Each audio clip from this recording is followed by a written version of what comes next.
Clore ces questions, Philippe Kemmel. Alors, pour d'abord avoir le commentaire qui est fait en introduction sur la qualité du rapport, je poserai la question de pourquoi c'est un bon rapport. Je pense qu'à travers toute cette illisibilité habituelle des aides à l'exportation, on a une grille de lecture qui est une grille de lecture qui nous permet effectivement d'avoir une représentation beaucoup plus simple. Dans cette représentation, vous distinguez la part du déficit budgétaire, du déficit commercial qui est imputable d'une part à l'Union européenne et celle qui est relative à ce qui est hors Union européenne.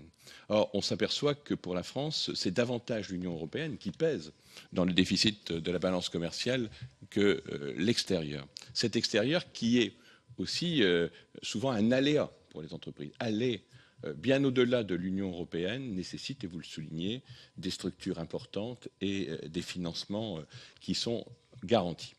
À ce sujet, parce que c'est aussi le débat, le CICE aujourd'hui est posé peut-être dans sa manière d'être plus efficace. Peut-on l'envisager comme un outil qui permettrait de générer, par exemple pour la BPI, des garanties supplémentaires quand il y aura un CICE d'un certain volume?